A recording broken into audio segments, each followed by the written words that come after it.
Guys, adakah ini benar? Di mana dikatakan Jokowi merestui tambang nuklear di Indonesia, guys? Hello guys, bismillahirrahmanirrahim. Assalamualaikum warahmatullahi wabarakatuh. Allahumma salli ala sayyidina Muhammad wa ala sayyidina Muhammad. Guys, selamat datang ke Musa Channel. Ini adalah channel YouTube aku, Musa bin Muhammadirin Channel. Kepada subscriber yang baru saja jumpa Musa Channel, jangan lupa guys, berikan sokongan kalian kepada channel ini dengan menekan ataupun klik tombol subscribe, like dan komen di bahagian komentar di bawah. Dan kepada subscriber, kepada viewer di luar sana yang selama ini telah pun memberi sokongan kepada Musa Channel, aku mengucapkan ribuan terima kasih guys. Kalian memang mantap, terbaik, gratis guys. Dan kepada subscriber yang sedang menonton video ini, aku sentiasa mendoakan agar semua kalian di luar sana dipermudahkan segala urusan, dibukakan pintu-pintu rezeki, dihindarkan, dijauhkan daripada segala malapetaka, dan diberikan kesihatan yang baik, dan dihindarkan, dijauhkan daripada segala fitnah akhir zaman guys. Amin amin ya rabbal alamin.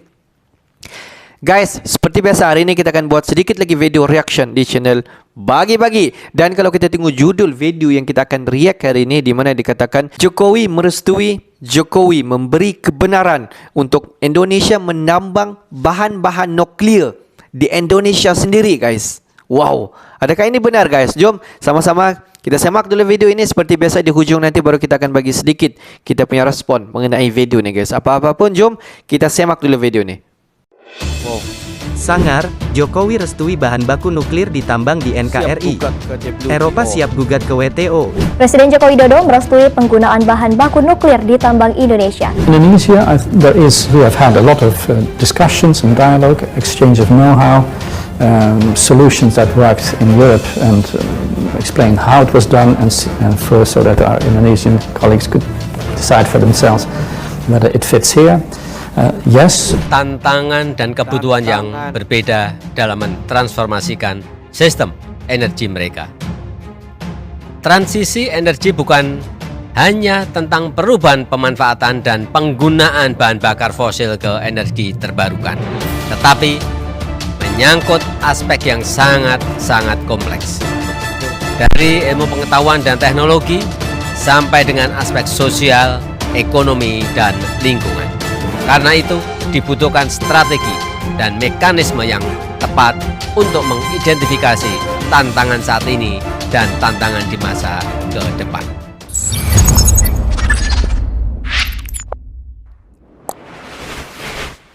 Halo sahabat Bagi-Bagi, bahan baku nuklir sudah direstui oleh Jokowi untuk digunakan di Indonesia. Eropa makin ketar-ketir karena Jokowi akan menggunakan kekuatan nuklir, baik dari sektor teknologi maupun militer. Ini membuat gugatan Uni Eropa di WTO semakin kencang, karena Indonesia adalah negara yang melarang penggunaan nuklir dan sekarang akan menambangnya. Negara Eropa semakin panas dalam mendengar kabar tersebut. Bahkan kabar Piala Dunia terkalahkan dengan bisikan Jokowi yang akan menambang nuklir di Indonesia. Betapa susahnya negara ini, krisis dilanda di mana-mana, dan sekarang, mendengar kabar Indonesia mengizinkan tambang nuklir di negerinya. Ini akan membuat negara Eropa semakin sirik dengan pencapaian Indonesia. Sahabat Bagi-Bagi, rencana pemerintah mengembangkan teknologi nuklir di tanah air semakin dekat. Hal tersebut menyusul diterbitkannya Peraturan Pemerintah, atau PP Nomor 52, Tahun 2022. Tentang keselamatan dan keamanan pertambangan bahan galian nuklir. Ketua Indonesian Mining and Energy Forum, atau IMEF, Singgi Widakdo mengatakan, teknologi nuklir saat ini banyak dikembangkan oleh berbagai negara di dunia. Dengan demikian, dari sisi teknologi maupun investor akan sangat terbuka, apabila Indonesia berkomitmen untuk mengembangkan PLTN.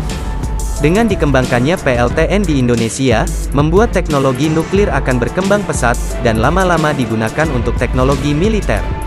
Betapa gaharnya Indonesia di masa yang akan datang. Apalagi, cadangan uranium, sebagai bahan baku PLTN yang dimiliki RI, yakni sebesar 5% dari cadangan dunia. Mineral radioaktif tersebut tersebar di Kalimantan Barat, Papua, Bangka Belitung, Sulawesi, dan Pulau Singkep. Namun berdasarkan penelitian terakhir, di Kalimantan Timur dan Sumatera Barat, juga diketahui memiliki cadangan uranium. Jelas Indonesia adalah negara yang memiliki segalanya. Dan dengan ini semakin khawatir Eropa dengan pencapaian Indonesia. Dan gugatan semakin diperkuat oleh Eropa di WTO.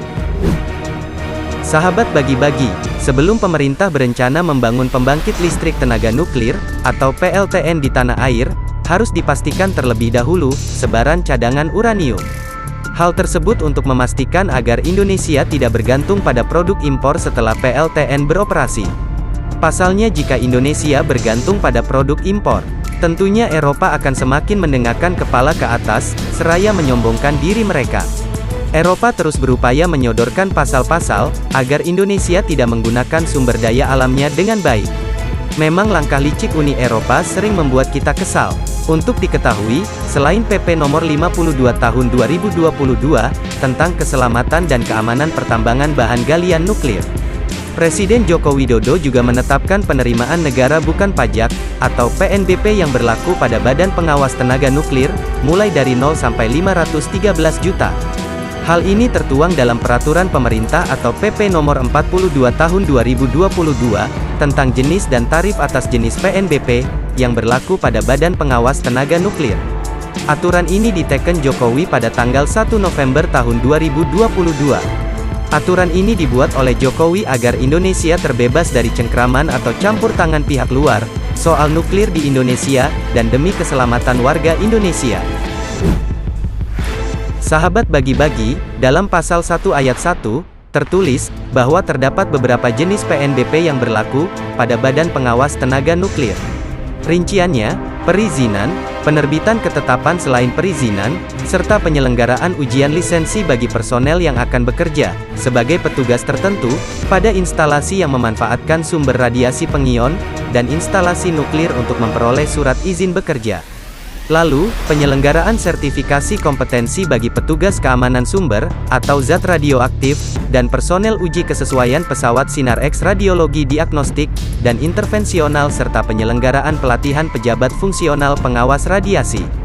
Selanjutnya, penggunaan sarana dan prasarana sesuai tugas dan fungsi serta denda administratif kepada pemegang perizinan berusaha, sektor ketenaganukliran, atas pelanggaran terhadap ketentuan perizinan berusaha.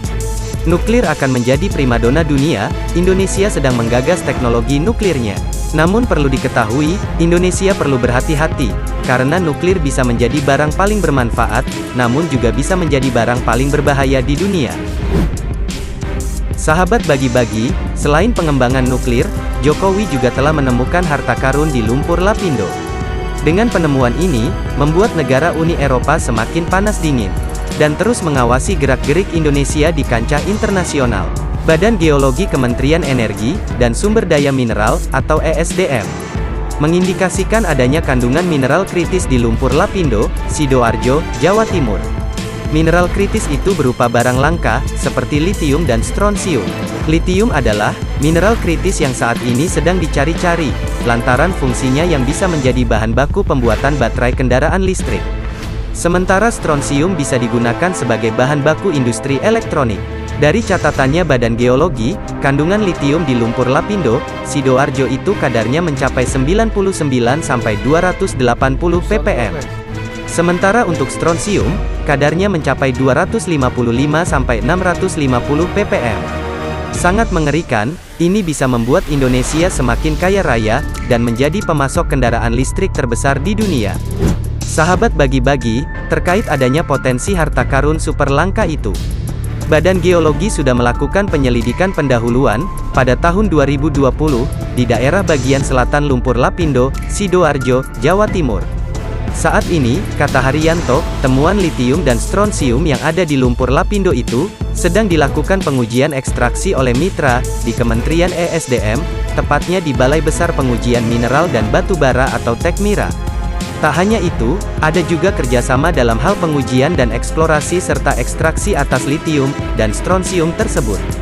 Dengan adanya hal ini lengkap sudah misi Jokowi, untuk membuat baterai kendaraan listrik di Indonesia.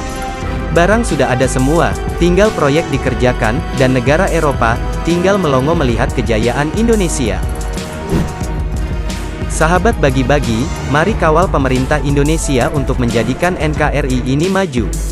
Kalau bukan kita, siapa lagi yang akan mendukung? Jadilah warga yang bijak, dan bisa mengakui keberhasilan pemimpin.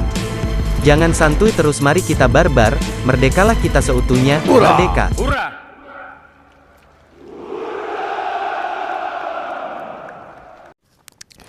Kalau kita tengok Presiden Indonesia, Presiden Jokowi telah memberi restu, telah memberi kebenaran kepada Indonesia untuk menambang nuklear di Indonesia sendiri. Kalau kita tengok beberapa belas tahun yang lepas di mana Indonesia tidak sama sekali membenarkan untuk menambang bahan-bahan nuklear di Indonesia, kalau kita tengok disebabkan dengan isu keselamatan. Dan kalau kita tengok pada ketika ini, pada masa ini di mana Presiden Jokowi memberi kebenaran kepada Indonesia untuk menambang nuklear di dalam Indonesia sendiri, guys. Tidak dapat dinafikan Indonesia merupakan salah sebuah negara yang kaya dengan alam semula jadi. Untuk menambang nuklear di dalam Indonesia sendiri, kalau kita tengok uranium salah satu bahan yang paling penting dalam penghasilan nuklear. Indonesia mempunyai bahan-bahan penghasilan nuklear yang memang tidak dapat dinafikan. Memang sangat banyak, dapat menghasilkan dalam satu kuantiti yang banyak dalam satu jangka masa yang panjang, guys. Jadi pendapat kalian, jika Indonesia memproduksikan bahan-bahan mentah ini untuk keluar daripada Indonesia untuk penghasilan nuklear, kita dapat nampak negara-negara barat, khususnya Uni Eropah confirm akan berebut-rebut untuk mendapatkan bahan itu, guys. Kalau kita tengok bahan mentah dalam penghasilan nuklear hanya beberapa negara sahaja yang mempunyai bahan-bahan itu, dan mungkin untuk mendapat bahan-bahan mentah itu dalam satu jangka masa yang sangat-sangat pendek, guys. Dia jauh beza dengan Indonesia yang dapat menghasilkan bahan-bahan mentah dalam satu jangka masa yang panjang dalam kuantiti yang sangat banyak. Jika Indonesia dapat memproduksikan bahan-bahan mentah untuk penghasilan nuklear, tidak mustahil Indonesia merupakan salah sebuah negara yang sama level dengan negara-negara yang besar, guys. Sama ada Indonesia mau memproduksikan bahan nuklear yang memang jadi bahan nuklear ataupun sampat daripada bahan-bahan mentah di Indonesia ini untuk penghasilan bahan-bahan nuklear. Jadi, guys, bagaimana? Adakah Indonesia bersiap sedia untuk mempunyai tenaga nuklear sendiri ataupun mahu memproduksikan bahan-bahan mentah ini sebelum dijadikan sterilisasi, diekspor, dikeluar daripada Indonesia? Jadi, pendapat kalian bagaimana? Okeylah, guys, untuk hari ini sampai di sini saja sedikit information daripada Musa Channel, dan kepada subscriber, kepada viewer di luar sana yang belum lagi klik button subscribe, please guys to klik button subscribe, like dan komen di bahagian komentar di bawah. Akhir kata daripada Musa Channel, thanks for watching my video. Assalamualaikum warahmatullahi wabarakatuh, guys. See you the next video, guys.